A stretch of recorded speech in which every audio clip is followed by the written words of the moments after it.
Hello students, welcome back to another video of accounting hill. मैं हूं अमित जिंदल, आपका accounts teacher. आज की क्लास में हम स्टार्ट करेंगे not for profit organisation part 10। अब तक हमने नॉट फॉर प्रॉफिट ऑर्गेनाइजेशन के 9 पार्ट्स कंप्लीट कर लिए, जिसमें हमने अपने सारे कंसेप्ट सीखे, सारे इंपॉर्टेंट क्वेश्चंस की प्रैक्टिस करी। जैसे हमने fund based accounting, cost of consumable items and subscription, इनसे रिलेटेड सारे आइटम्स को, सारे कंसेप्ट्स को प्रॉपरली एक एक करके पढ़ा और उससे रिलेटेड सारे क्वेश्चंस को करा। Receipt and payment account, income and expenditure accounts की भी हमने प्रैक्टिस कर ली और हमने 2 लॉन्ग क्वेश्चंस भी प्रैक्टिस करे, जिसमें हमने नॉट फॉर प्रॉफिट ऑर्गेनाइजेशन के साथ में रिसीप्ट एंड पेमेंट अकाउंट के बेस पे इनकम एंड एक्सपेंडिचर अकाउंट बनाना सीखा, बैलेंस शीट बनानी सीखी। आज की क्लास में हम अपने लॉन्ग क्वेश्चन नंबर 3 की प्रैक्टिस करेंगे।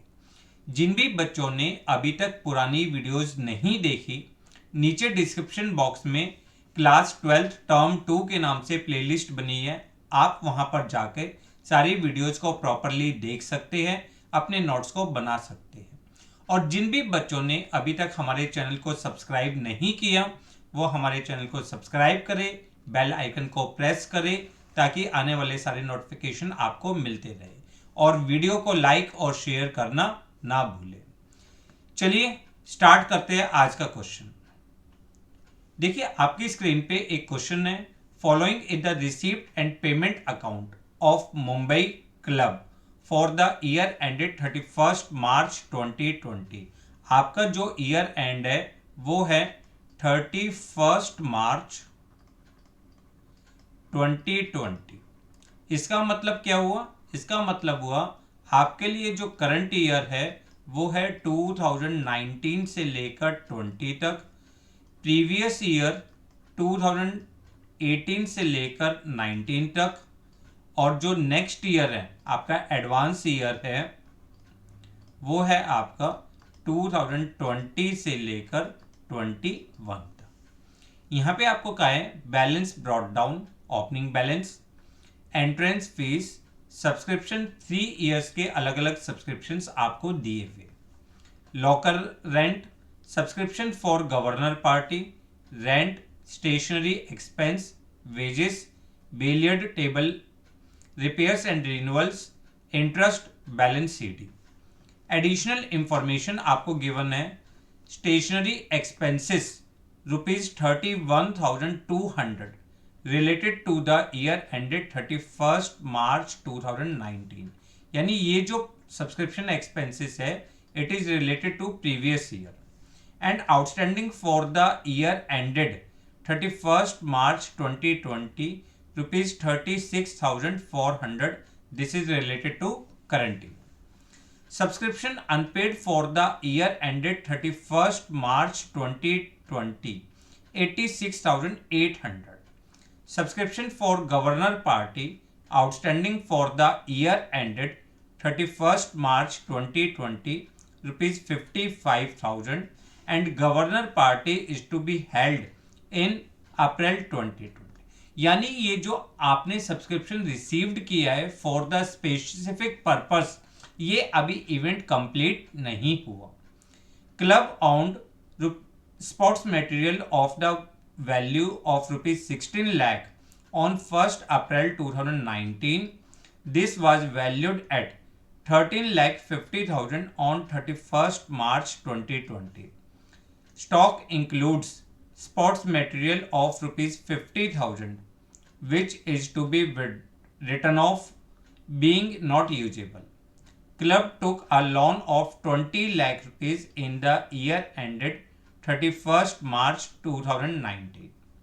Prepare income and expenditure account for the year ended 31st March 2020 and balance sheet as at that date. देखो आपको यहाँ पे क्या बनाना है, इनकम एंड एक्सपेंडिचर अकाउंट और बैलेंस शीट आपको ये बनानी है। तो आप सबसे पहले क्या करोगे, आप अपना ड्रॉ करोगे blank format, income and expenditure account 31 March 2020, उसके बाद इनकम बैलेंस शीट 31 मार्च 2020, आपने सबसे पहले इनकम एंड एक्सपेंडिचर अकाउंट बनाया, बैलेंस शीट का फॉर्मेट, और एक ओपनिंग बैलेंस शीट के लिए भी आपने फॉर्मेट।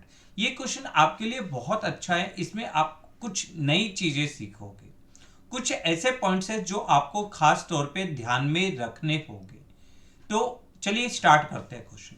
हमें पता है balance brought down, this is opening balance. ये आपके लिए क्या है? Opening balance. तो ओपनिंग बैलेंस शीट में आपका शिफ्ट हो जाएगा कैश 30,000 रुपीज। कितना कैश है? 30,000।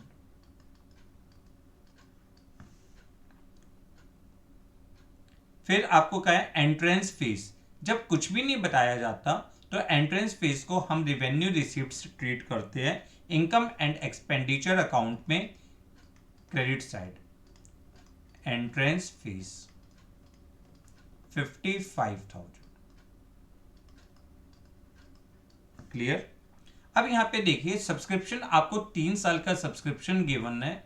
2018-19 प्रीवियस ईयर का, 19-20 करंट ईयर का, एंड 2021 नेक्स्ट ईयर का। इन्होंने कहा है subscription outstanding for current year 86,800। अब यहाँ पे ध्यान से देखिए, लास्ट ईयर के लिए अगर हमने सब्सक्रिप्शन रिसीव्ड किया है 20,000 रुपीज, इसका मतलब ये लास्ट ईयर आउटस्टैंडिंग था। तो आपने सबसे पहले यहां पे लिखा outstanding subscription, outstanding subscription 20,000 rupees. Clear? जो करंट ईयर का सब्सक्रिप्शन है आपका 16,90,000 rupees, income and expenditure account में जाएगा सब्सक्रिप्शन 16,90,000 रुपीज, और इसमें हम ऐड कर देंगे outstanding for current year. Current year के लिए आउटस्टैंडिंग कितना है? 86,800। 86,800 अगर हम इसको ऐड करते हैं तो this will B 17,76,000 rupees. Is it clear? 17,76,800 rupees ये आपके लिए आ जाएगा। और ये आउटस्टैंडिंग जो है करंट ईयर की बैलेंस शीट में असेट साइड भी जाएगा। हाँ, एक गलती कर गया मैं, जो ये था ये आपके लिए क्या था? प्रीवियस ईयर का था, ओपनिंग बैलेंस शीट में जाना था। तो यहाँ पे आप लिखोगे outstanding subscription 30,000 rupees, sorry 20,000 rupees. Clear? और जो करंट ईयर का आउटस्टैंडिंग है वो आपका 86,800। और यहां पे आपके लिए आ जाएगा करंट ईयर का advance subscription, advance subscription. Is it clear? कितना है वो आपके लिए? 30,000 rupees.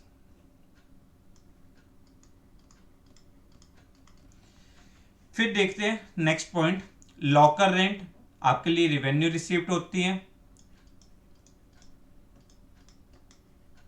Locker rent how much? 50,000 rupees.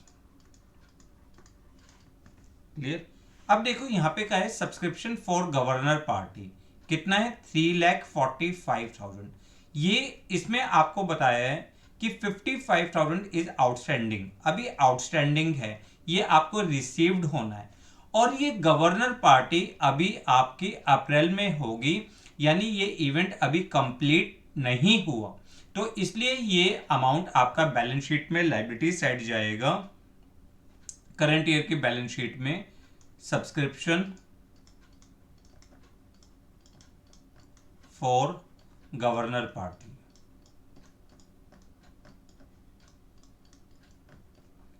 3,45,000। कितना है?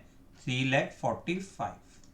और जो आउटस्टैंडिंग है वो ऐड हो जाएगा, आउटस्टैंडिंग सब्सक्रिप्शन 55,000 ऐड कर देंगे तो this will be equal to 4 lakh. और यहां पे आ जाएगा आउटस्टैंडिंग सब्सक्रिप्शन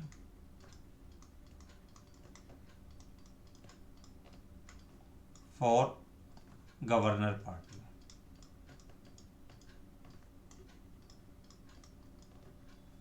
55,000। क्लियर? ये आपकी रिसिप्ट साइड कंप्लीट हो गई।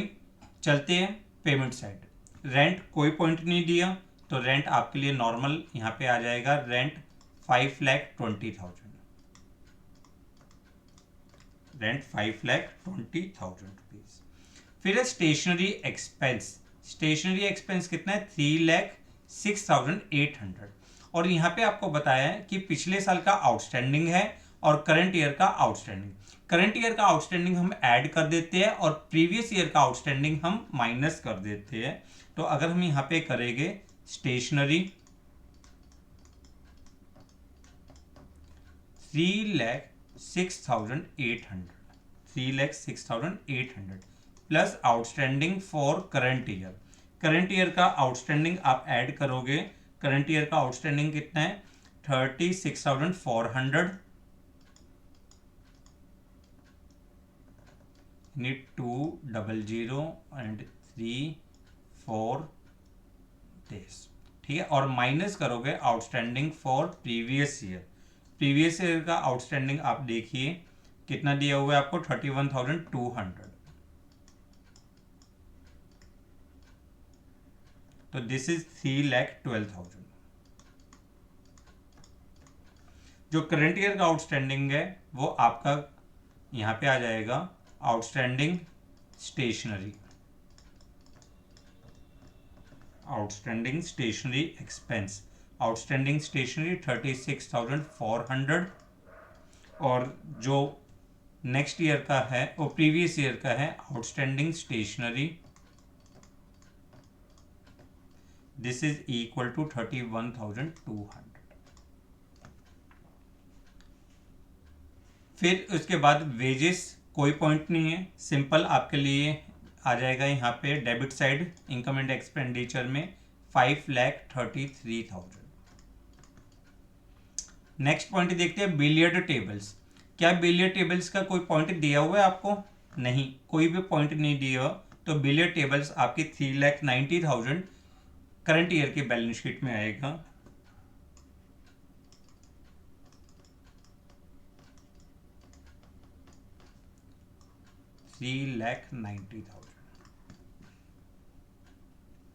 रिपेयर्स एंड रिन्यूअल्स आपके लिए नॉर्मल एक्सपेंस होता है। Repairs and renewals. Repairs and renewals 80,600। उसके बाद नेक्स्ट पॉइंट है इंटरेस्ट। इंटरेस्ट आपके लिए एक्सपेंस है, तो इनकम एंड एक्सपेंडिचर में डेबिट साइड इंटरेस्ट 1,50,000। फिर उसके बाद उसने कहा है club on sports material of the फिर है बैलेंस सीडी 2,39,600 क्लोजिंग बैलेंस होता है। आपके बैलेंस शीट में जाएगा cash 2,39,600।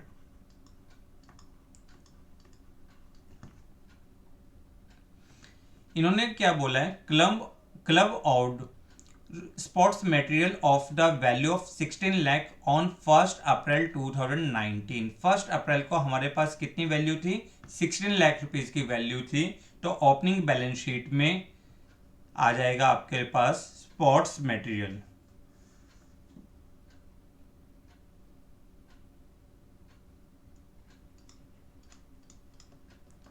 Sports material 16 lakh. Clear? उसके बाद उसने कहा this was valued at 13,50,000 on 31 March 2020। आपकी वैल्यू कितनी हो गई? 13,50,000 रुपीज। इसका मतलब जो स्पोर्ट्स मटेरियल आपके कंज्यूम्ड हुए हैं, स्पोर्ट्स मटेरियल कंज्यूम्ड, देखो स्टार्टिंग में वैल्यू कितनी है? 16 लाख। अब वैल्यू कितनी है? 13,50,000 रुपीज। 13,50,000 रुपीज। इसका मतलब हमने जो स्पोर्ट्स मटेरियल कंज्यूम्ड किया है वो 2,50,000 रुपीज होना चाहिए। बट इन्होंने बोला है stock include sports material of 50,000 rupees which is to be written off being not usable। इसमें से हमें 50,000 रुपीज रिटर्न ऑफ भी करना है जो मटेरियल अब यूज नहीं होगा। तो इसका मतलब आप जब यहां पे लिखोगे स्पोर्ट्स मटेरियल, करंट वैल्यू कितनी है 13,50,000, इसमें से आपने डेप्रिसिएशन माइनस कर देना है 50,000 रुपीज जो रिटर्न ऑफ कर रहे हैं। तो 13 लाख रुपीज इसकी करंट वैल्यू हो जाएगी। करंट वैल्यू कितनी हो जाएगी 13 लाख। और आप यहाँ पे लिखोगे depreciation on sports material 50,000 rupees. Clear. Club की पुरानी वैल्यू स्पोर्ट्स की वैल्यू दे रखी है 16 लाख। ओपनिंग बैलेंस शीट में आपने उसको असेट साइड लिखा। करंट वैल्यू आपको 13,50,000 रुपीज दी है। तो वो आप इसका मतलब क्या है 16 लाख में अब वैल्यू रहेगी 13,50,000। तो आपने स्पोर्ट्स मटेरियल कंज्यूम्ड निकाल लिया 2,50,000 which is debited to income and expenditure account. और इस 13,50,000 में से भी आपको 15,000 रिटर्न ऑफ करना है, यानी डेप्रिसिएशन ऑन स्पोर्ट्स मटेरियल आपके लिए आ जाएगा 50,000 रुपीज। क्लियर। फिर उसके बाद उसने कहा है club took a loan of 20 lakh rupees in the year ended 31 March 2019। 31 March 2000 last year ही हमने क्लब ने एक लोन लिया था 20 लाख रुपीज का। इसका मतलब ये आपकी ओपनिंग बैलेंस शीट में भी और क्लोजिंग बैलेंस शीट में भी लायबिलिटी साइड आ जाएगा लोन 20 lakhs।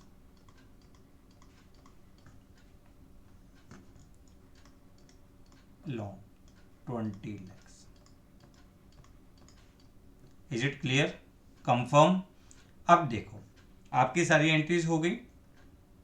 एक एक करके अकाउंट्स को क्लोज करते हैं। हमने सीखा सबसे पहले हम अपनी ओपनिंग बैलेंस शीट को क्लोज करते हैं। अब यहाँ पे समझने वाली बात है, अगर आप ओपनिंग बैलेंस शीट की लायबिलिटी साइड देखोगे, लायबिलिटी साइड देखते हो तो इसका टोटल आता है 20,31,200। और अगर आप असेट साइड देखते हो तो असेट साइड का टोटल आता है 16,50,000। आमतौर पे अभी तक हमने जितने क्वेश्चंस करे असेट साइड ज्यादा थी, लायबिलिटी साइड कम थी, तो आपने कैपिटल फंड लिख दिया था लायबिलिटीज में। बट अब यहाँ पे लायबिलिटीज की वैल्यू ज्यादा है तो आप यहाँ पे लिखोगे कैपिटल फंड डेफिशिएंसी होगी ये आपके लिए। क्या होगी डेफिशिएंसी। ठीक है। और कितनी डेफिशिएंसी होगी अगर आप इसको माइनस करोगे, इसको माइनस करोगे तो this will B 3,81,200। This is the deficiency 3,81,200। तो ये आपके लिए आ गया 20,31,200।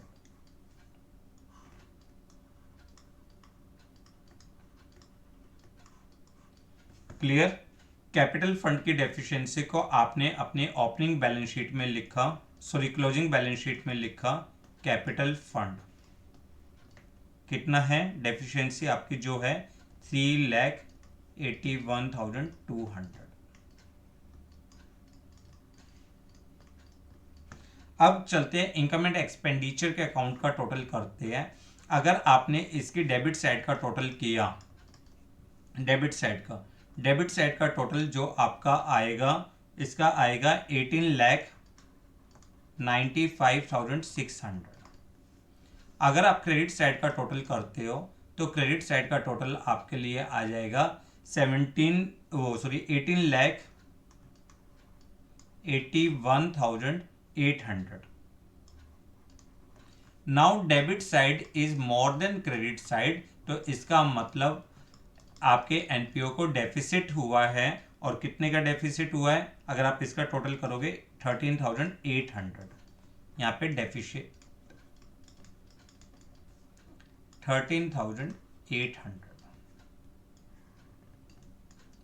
18,95,600।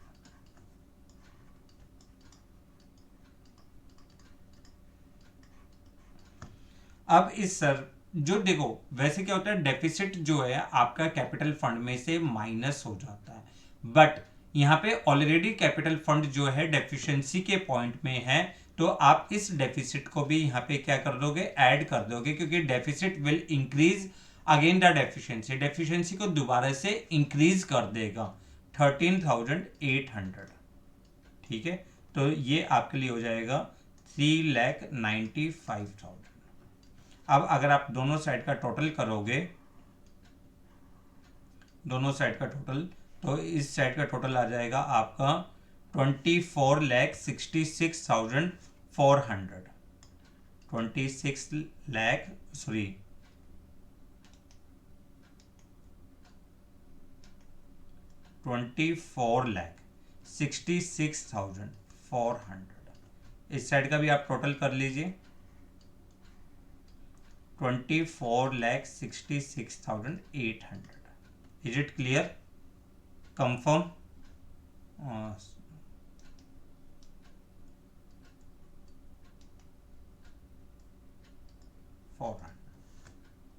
क्लियर? तो यहाँ पे इस क्वेश्चन में आपने सीखा क्या? अगर आप ध्यान से देखो इस क्वेश्चन में एक तो सब्सक्रिप्शन का पॉइंट आ गया, जहाँ पे 3 साल के सब्सक्रिप्शन थे।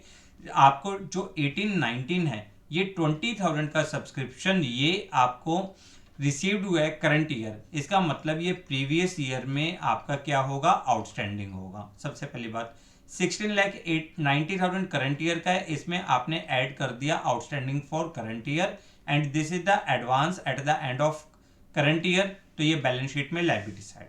दूसरा इंपॉर्टेंट पॉइंट क्या है आपका, सब्सक्रिप्शन फॉर गवर्नर पार्टी दिया हुआ है और 55,000 एक्रूड सब्सक्रिप्शन है, वो यहाँ पर ऐड होकर बैलेंस शीट में लायबिलिटी साइड जाएगा। आप नीचे फुटनोट लिख दोगे, as the subscription party governor party is to be held in April, so it is shown in the liability side.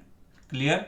उसके बाद सारा क्वेश्चन सिंपल था। स्टेशनरी में आपने outstanding expenses for current year add करे और outstanding expenses for previous year minus करे। Clear? उसके अलावा सारा क्वेश्चन सिंपल था। ये आपके लिए एनपीओ का एक इंपॉर्टेंट क्वेश्चन, जहां पे आपने देखा आपकी ओपनिंग बैलेंस शीट में लायबिलिटीज ज्यादा थी, एसेट्स कम थे, तो कैपिटल फंड जो है वो डेफिशिएंसी के नाम से आ गया और डेफिशिएंसी इनकम एंड एक्सपेंडिचर में भी आपका जो डेफिसिट आया, इसलिए डेफिशिएंसी को इंक्रीज कर दिया। By chance income and expenditure account में अगर सरप्लस आता तो हम डेफिशिएंसी में से माइनस कर देते। सरप्लस आपकी डेफिशिएंसी को क्या करता, डिक्रीज कर देता। क्लियर? आई होप आपको क्वेश्चन पूरी तरह से क्लियर होगा। अब आपका काम है, जो भी आपकी अवेलेबल बुक है उससे आप अपने सारे क्वेश्चंस को करना स्टार्ट करिए। अगर आपको कोई प्रॉब्लम आती है तो हमें कमेंट करिए ताकि हम आपकी हेल्प कर सकें। और जिन भी बच्चों ने अभी तक हमारे चैनल को सब्सक्राइब नहीं किया, वो चैनल को सब्सक्राइब करें, बेल आइकन को प्रेस करें ताकि आने वाले सारे नोटिफिकेशन आपको मिलते रहें, और वीडियो को लाइक और शेयर करना ना भूलें। Thanks a lot for